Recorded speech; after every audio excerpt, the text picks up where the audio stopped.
কবিতার শিরোনাম গর্ভধারিণী মা। গর্ভধারিণী জানেন তার 10 মাস 10 দিনের কথা, কত কষ্ট করে রেখেছিলেন সেই ব্যথা। সেই গর্ভধারিণী আমার একজন আদর্শ মা। তার কথাটা কি এই জগতে তুলনা হয় না কারো সাথে আর। মায়ের অর্থ তুমি কি জানো? মায়ের অর্থ তুমি কি বুঝো?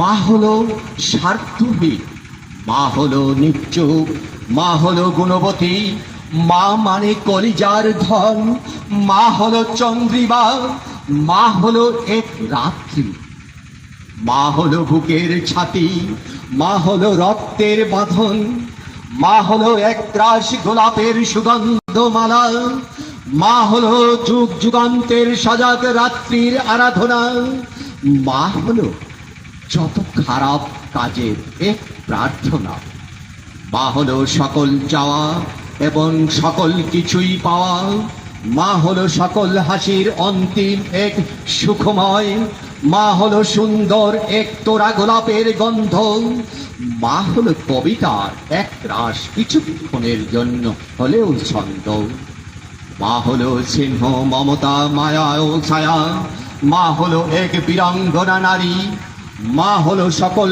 রোদের জননী, মা হলো শ্রেষ্ঠ এক মা আমার, সে একজন প্রিয় বন্ধু। আমার মায়ের স্তন পান করিয়েছি আমার মা। পৃথিবীর সর্বশ্রেষ্ঠ তম এক নাম হলো এক নারী, সে হলো আমার মা। মায়ের মিষ্টি বলির থেকে আর কিছু নেই পৃথিবীতেই, মায়ের কাছে আর কিছু নেই এর থেকে যাই জগতে। মাকে ভালোবাসতে কোনো কারণ লাগে না, দেখিলে মায়ের মুখ ঘুচে যায় সকল দুঃখ। মায়ের হাতের একটি ছোঁয়ার সব ব্যথা হয়ে যায় সব কিছু পার।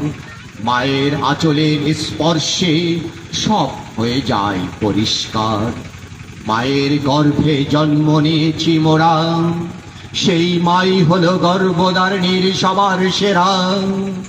মোদের উচিত মায়ের প্রতি সকলের শ্রদ্ধা নিবেদন করা। অসংখ্য ধন্যবাদ সকলকে। হাততালি দিবেন সবাই।